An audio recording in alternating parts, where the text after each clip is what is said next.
I am a 33 years old woman, the breadwinner of our household. I have multiple, highly specialized degrees for a niche industry. I make $200K plus, with potential to get in the $600 ms range. My company has not been hit that badly by COVID, so most of us have kept our jobs, but we're held to strict standards. My husband has a broad degree / work experience. He quit his job right before COVID hit, hoping for a better job in the meantime, and I was supportive. He spent a ton of time applying to various jobs, and finally landed an interview at Organization X. This is his dream job, in almost every imaginable way. I can't be detailed. However, it's paying about $65K a year, which would be fine, except this job directly puts my job stability at risk. My company and this org are adversarial, at best. My field is extremely secretive, and if clients discovered my spouse was working for a competitor, I would be permanently tainted. I wouldn't be able to get a job in the industry forever. I know this sounds like an exaggeration, but I promise you, it absolutely is not. It'd be like if I worked in protecting the privacy of celebrities, and he worked for TMZ. If he tapped my car, got into my work devices, he could use that to advance his career. And any trust one have in this field will be gone. Even if I trusted my husband not to do that, my clients and company don't. Worse, B//C my background is so specialized, this is the only field I can work in. I asked him to drop from consideration for this job, since if he got it, we'd lose my income. $65K a year cannot support us in this city. Plus, he does not have to work for this organization. Even if the job market is awful right now, his background gives him access to a wide range of jobs, but I only have this one niche field. He was extremely angry, and said I was selfish and only cared about money. I told him that if he wanted to go back to school for an advanced degree or just be unemployed for a while, I would support him. But taking this job isn't possible. He continued the process behind my back, and got the offer. He wants to accept it, B//C. He says his career needs to take priority and that I wasn't being a supportive wife. I feel so betrayed, and I've contacted all relevant higher-ups in my company to inform them. I notified them as soon as he got the interview. B//C. It's better coming from my email than from a background check. I told him he could decline the offer, W// me watching him physically decline it. Or he could accept the offer and move out immediately. I would pay for him to stay 2 weeks at a hotel, and we would begin divorce proceedings. My company is willing to take care of all of my legal fees. I feel awful. I still love him. I moved decisively, B//C. This was the best way to cut my losses, but it still hurts. He called me heartless and cold. It's true that I was prioritizing my career over his, but it felt like the only option at the time. I am 18 years old male, I'm a high school senior and proposal season is currently in full swing. I was in my AP Chem class when suddenly an entourage of people entered my classroom with a disabled girl. She has cerebral palsy, that I know. I first saw the posters and the bouquet of flowers she was holding and thought, "Aww, that's sweet of her." Then they revealed the posters and I read my name and was completely taken aback. I literally almost had a anxiety attack. I didn't know what to say at all, and the entire class was cheering and people even started filming. I was straight up frozen for a minute and I could feel myself burning up with embarrassment. Of course I wanted to say no, but since it was so public and everyone was waiting for me to say yes, I did and hugged her. Everyone clapped including the teacher and I was mortified. One of my buddies asked me if I was okay. Afterwards, since apparently I looked like I was gonna burst into tears, and I told him I literally did not expect that at all, and I didn't want to say yes. He suggested that I go find her after school or something and explain that to her, and I agreed. Now, this girl is really nice. We had a class together last year and sat next to each other for a majority of it and talked quite a lot. I would say we were friends then, but we haven't spoken more than 2 times this school year, so we've definitely drifted apart. That's why I was completely shocked when she sprung the prom asking on me. Usually, People have their friends make sure that the other is at least aware before doing the asking to prevent situations like this. I was contemplating if I should just bite the bullet and go with her, but decided I just couldn't because it is my senior year prom and I was already starting to plan my asking. There's this girl that I've liked for a couple of months now, and I recently heard from my friends that she likes me back, so I was gonna ask her. So I ended up going to the special ed classroom after school where I found her and asked if I could speak to her outside. I told her everything and how I really appreciated the gesture. But I was already planning on asking my crush to prom, and she was crushed. She started crying really loudly and asked me why I couldn't have just said no, and I said that I didn't want to embarrass the two of us in front of all those people.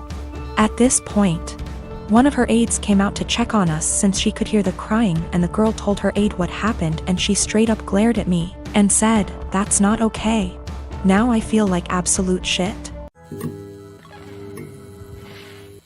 I own a small condo in Orlando. I bought it while working for the Mouse, and my friend Ben lived there with me. Ben's a cook and is rarely home. He has a large room that is accessible from outside and attached bathroom that locks to the rest of the house. Well, I got a different job, got engaged to my partner, and moved a few hours away. We kept the condo as a place to stay when we visit the parks, and we agreed with Ben that he could continue living there as long as he paid all the utilities and maintained the place. Our friends use it too. They pay a bit for utilities, are told don't bother Ben, and clean before they leave. Between everyone who uses it, we've gotten stuff donated, so it's now a fully stocked vacation home. My immediate family and I have a bad history, but we mended. They've used the condo 3//4x a year. On Monday, Ben got woken up at 2 a.m. by hammering on the main door. My aunt and uncle, their kids, and their grandkids were all there waiting to be let in. I haven't spoken to these people in years after they decided I was the devil's spawn for being gay. They demanded that the caretaker give them the keys. Ben called me. I told him to give them my number, then shut and lock the door and not let them in. My aunt was insistent that my condo was actually owned by my family. It was the family vacation home, and it was against the law to not let them in. I told her no, it was mine, I own it and I let friends and family use it, but I choose who stays there. There was a lot of back and forth and some petty name calling. She said they were here for a week, where were they supposed to go, and I said I don't care. Meanwhile, my partner reported that Ben texted them saying my uncle was attempting to kick in the door. I said tell him to call the police. She hung up on me and Ben said they left. In the morning, I got a phone call from my mom trying to convince me to let them stay. We had an argument during which she admitted that she didn't tell people that I owned the property because she didn't want the rest of our family to know they were in contact with me again. I told her if that's how she wants our relationship to be, then she's no longer welcome. I checked in with Ben and he's okay. Today my aunt sent several texts asking to stay at the house because they hadn't accounted having to pay for a hotel, and they had planned to just buy groceries and use the kitchen. I told her no. She said they were about to be out on the street with their luggage. She called me cruel and heartless and that I was ruining Disney for the kids. That made me hesitate, probably because I worked for the Mouse. I know that particular family line has very little money, yet I find it hard to believe someone would plan a whole vacation without accounting extra funds for it. But the kids are really young. I'm so furious over the homophobia that it feels like a point of pride to deny them access. My twin sister, May, and I are identical. At the end of our first year of college, I was in a car accident, and I ended up with a facial scar and major trauma. I started seeing a therapist because of the nightmares and the fact that I was panicking any time I got into a car. That led to me realizing there were some deeper issues, which we worked on. As part of that work, I got a physical. Started working with a dietitian to fix my diet and the smorgasbord of vitamin deficiencies it caused. I started working out, strength training 3 days and sprints or hit on 3 with our older sis. By the end of our first year of college, we had each gained about 30 pounds. By the end of the next year, I had lost half of it, but I was smaller at 134 pounds than my previous 120 because of the muscle mass. And that's been my size for the past half-decade. I found a new beautician, and she gave me long layers to make my natural curls be curls instead of waves of frizz. I always wanted but that my old one said would look bad and refused. I stopped bleaching it and let it go its natural dark blonde / light brown. I stopped spray tanning. Again, that's been my look for the past 5 years. I live in a rural area, and the internet isn't great. Things like FaceTime just aren't options, and I can't post a lot of pics on social media / see of it. This is relevant because a big issue is that May didn't see me over the quarantine. We talked on the phone a couple times a week, but it mostly revolved around her wedding planning. She got engaged before the Rona put us on lockdown. I wasn't her mo, so mostly I was being told decisions, not involved in the process.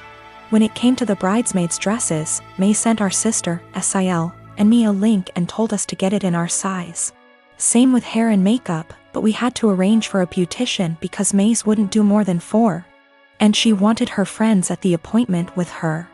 Except she didn't do a bachelorette party with us, she did with her friends, or rehearsal dinner. So May didn't see any of us until the start of the wedding. She was livid. Apparently, she thought we would have stopped working out because of the Rona, even though we did it at home. Or that we would have stopped when she announced her engagement, so we didn't upstage her. She was mad because I didn't try to hide my scar and didn't tan, thought it would be implied. She made several snide remarks before throwing a drunk temper tantrum at the reception, basically accusing the 3 of us. But me ESP of trying to upstage her. I don't have that excuse / see I was a DD so sober, but I, quite famously, have a low tolerance for angry or crying drunks. I told her, if you're so insecure, you should have got off your ass instead of expecting us to lay on ours to make yours look better. It only got worse. Our family is on my side / see I didn't start it or do anything. But his family and her friends are giving me shit.